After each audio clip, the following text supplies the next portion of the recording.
Hello, welcome to the show. Thank you for your view. I appreciate you. This video, I'm going to show you me going and collecting a whole bunch of liquors, tonics, a little bit of horse food, gun oils, jewelry, some cash. I'm going to do it all across New Hanover, Lemoyne, West Elizabeth. And you can start over either in Blackwater or over at Braithwaite Manor. Just kind of depends where you're at. Now, the red lines on this map represent fast travel points. You can see I've marked them with the dollar amount that it costs to travel. You're going to end up spending $4 in fast travel, but you're going to collect numerous jewelry and even a bag of $3 cash. So the fast travel expenses are going to be all covered.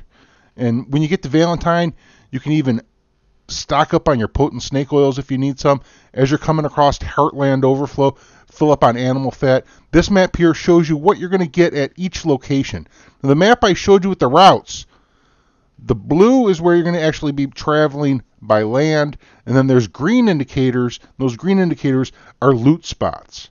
Now, starting at Blackwater, I marked the locations specific at Blackwater. There's 7 points of interest you want to pick up at Blackwater. You're going to find 2 potent miracle tonics. You're going to find rum. You're going to find, actually, I think you're going to find 2 guarma rum, a moonshine. There's, a salty venison or something like that. You can watch the video. You can see what I'm picking up. And this is the north loot area that I'm starting at in Blackwater. We'll head over to that southwest spot in just a moment. And these guys here, they're not too thrilled that I'm stealing this stuff, but they don't really seem to do anything about it. Let me pick up this peach here. That's good for horse feed. That's what I'm picking up the produce for. Specifically is for horse feed. It's nice having that horse feed when your horse's cores drain. Over here, we are at the south camp location of Blackwater. This is the southwest corner of town. On that table there, you get a salted venison and a gin. Over in this tent, you will find a potent miracle tonic. And then that third marked location, you will find a gun oil. I don't think I'm going to be using that gun oil, though, because my guns really just aren't dirty. For some reason, when you go into a showdown, guns don't get dirty. And that's the most of what I've been doing lately, is playing showdowns. So I'm not really using a lot of gun oil these days. And while you're here, you can grab a bowl of stew if you need to fill your cores up. And then from there, we're going to head over to Strawberry. And that's the spot where you load in after fast traveling. You're going to head right up this road to the hotel, or the motel, whatever you want to call it. I believe it's a hotel. And right as soon as you enter the door, you'll find a cigar on that table, which you can grab. Then head up these stairs and check this chest out. You'll find 2 bottles of liquor in this chest. And these bottles of liquor, they will regenerate your action and your Deadeye core. I find them to be very useful. And this run I use to supplement looting horses, crafting potent snake oil, and then between looting horses, crafting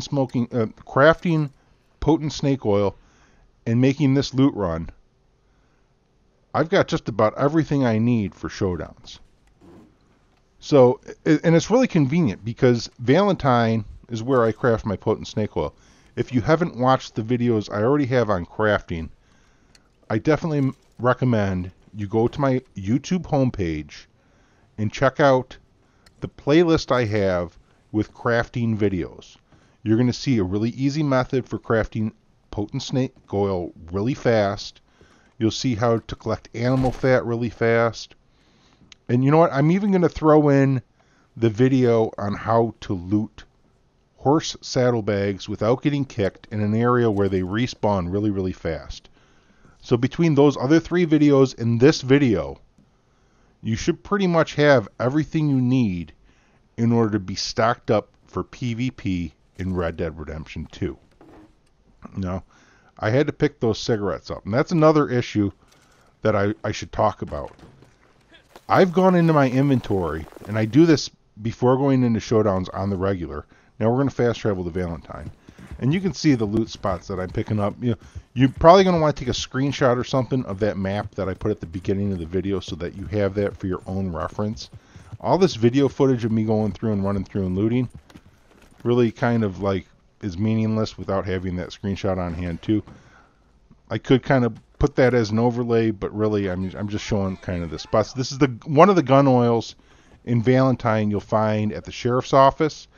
Everything else in Valentine you're going to find over in the campsite by the butcher. So I just wanted to show you the gun oil real quick, and then I'm going to head over to the campsite by the butcher and show you everything else in Valentine.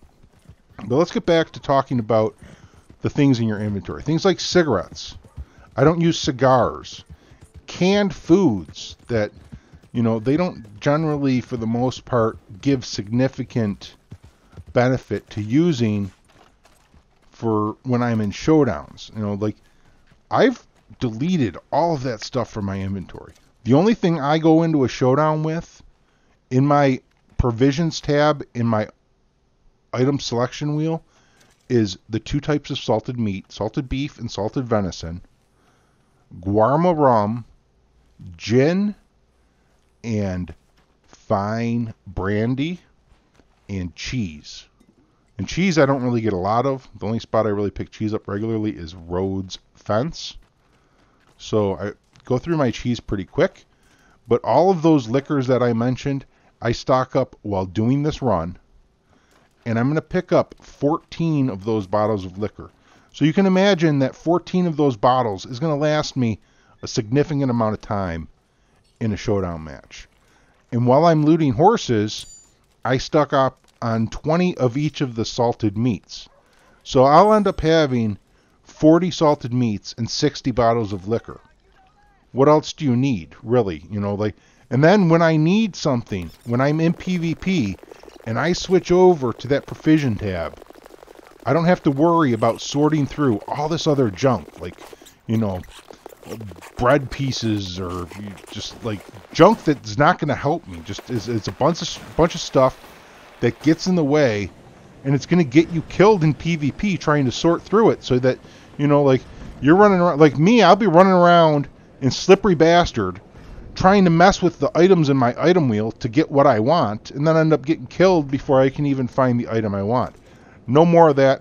I deleted all that junk out of my inventory, so that way when I go into a showdown, I've got only stuff I'm going to be using in the showdown to sort through. And then when I'm outside of showdowns, when I'm in free roam, I don't really touch those liquors or that salted meat. That's exclusive for showdowns. What I eat in free roam is I go into my cooked meats. I eat those meats that I've had to cook for daily challenges, you know, seasoned plump bird meat, seasoned exotic meat, seasoned succulent fish. And if I don't have that, you know, I have game meat from when I'm, you know, collecting animal fat off of birds, or plump meat off of geese when I'm collecting animal fat. But that's what I'll eat in free roam, is cooked meats. And then, you know, all the canned goods and stuff, they're just getting in my way. I don't like messing with them.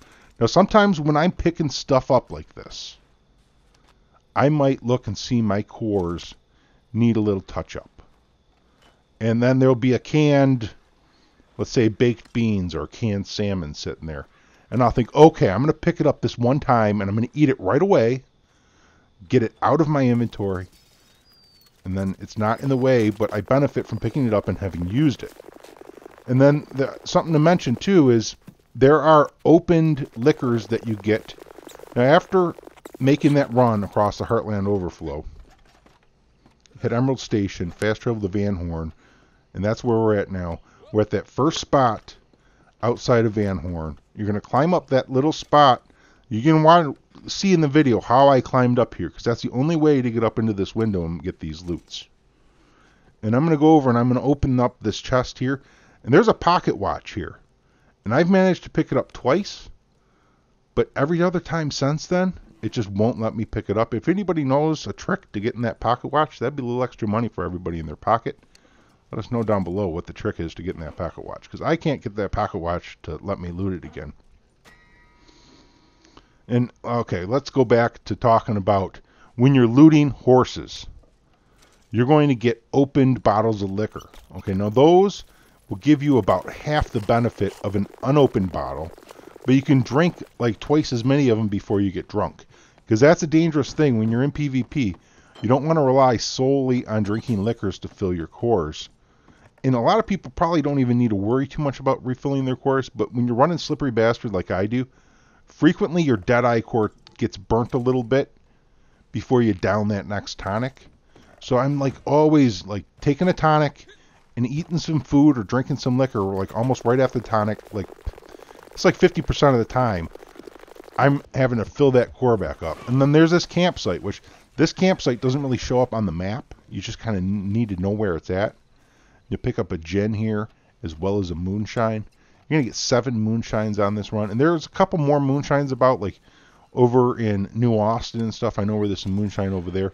But New Austin just doesn't really fit well into this run because I haven't found enough in New Austin to make it worth the cash to fast travel from Tumbleweed over through, you know, Blackwater. However, if you're going to be looting horses, you might want to do the reverse on this run. Start in the Rhodes area, work your way all the way to Blackwater, and then fast travel to Armadillo to get those horse loots up at that, you know, Twin Rocks location or something like that. I'm not even sure what the name of it is. You'll have to check that playlist. I'm actually put a link to that playlist in the description of this video. So check out the description for that crafting playlist link. And then you'll be able to watch those other videos and see exactly what I'm talking about with that. And this is a really good spot for looting. This is also possibly a gang hideout when you get here. You're going to find 2 gun oils, a jewelry I'm picking up, potent snake oil, I'm sorry, not potent snake oil, potent miracle tonic. There's a potent health cure. There's a moonshine. There's open miracle tonic. There's cocaine gum. There's all sorts of different types of canned foods here, like 2 things of baked beans, 2 things of salmon, and there's even Kentucky bourbon. Okay, that's another thing to talk about. You might notice I'm not picking up any Kentucky bourbon, I'm passing up on it sometimes. That's because it burns your health core when you use it. Now, it does give you considerably more action core, but I personally don't see much need for burning my core at all. That's why I don't use cigars either. Like, I did include a lot of cigar locations because cigars, they give you a lot of Deadeye core. They're really great for that, but I don't use them. You know, like, they're just gonna get in my way, and I'd rather use the salted meats and the liquors. As long as I'm careful and don't drink too much liquor too fast, then I won't get drunk and I'll be good. Only one time if I got drunk during a showdown, and that was kind of funny because I didn't realize I was drunk. I thought the game had glitched out. I came out of Slippery Bastard, and I'm trying to use aim assist, and it's not working. And I'm freaking out. I'm going back into Slippery Bastard. I switch guns, step back out of Slippery Bastard, trying to use aim assist, and it's not working. It wasn't until after the match that it occurred to me I drank too much, and I was drunk. So it was kind of funny, in a way. After looting that gang hideout, there's a couple other spots I hit. And then I head over to the fence in Rhodes. That's where we are now. And this is a great spot because you're going to get your chewing tobacco, you're going to get a moonshine, cocaine gum. There's a fence here so you can sell your jewelries. You can stock back up on dynamite arrows. I'm sorry, dynamite to craft dynamite arrows, or even just regular dynamite if you need it, you know, just for throwing dynamite. There's a brick of cheese here, which this is the equivalent to a salted meat as far as what it heals. It heals health and Deadeye core. And then up in here behind the Trelawney Stranger, there's even a bag of cash, which will gain you $3. And that $3 bag of cash, that almost pays the $4 that you're paying for fast travel. You only need $1 more, and you're definitely going to get that out of the jewelries you're looting. And then after Rhodes, you're going to make your way over to Braithwaite Manor. And here you're going to find 2 more nice bottles of liquor, guarma rum, and a fine brandy. And that fine brandy, that's what you really want. You know, like if you just stock up on fine brandy, you are good to go. That really gives you a real good boost to your Deadeye core. We have the chewing tobacco here in the library. Then head up the stairs, and it is the first room on the left. You'll find yourself a nice big jewelry sitting on top of the nightstand. And just hop back down the stairs. I don't think there's anything else really of value in that house. And then you head over, and this is a location where you can get 15 apples at this location. I've shown it in other videos, but it is a good spot to know. And I don't run into the barn, but there is a barn west of there, which has a gun oil in it. I marked that on the map, but I didn't show me going into it. And then the final spot, we'll pick up our final chewing tobacco. And that's the run. I hope it helps you out. Those maps at the beginning, make sure you take a screenshot of those. Keep them for your reference. You'll get used to this where you won't even need to reference them anymore. You'll have it all by memory. Thanks everyone for viewing, commenting, subscribing, liking, sharing, and especially thank you for joining. I'll catch you all next time. Until then, happy hunting and happy trails.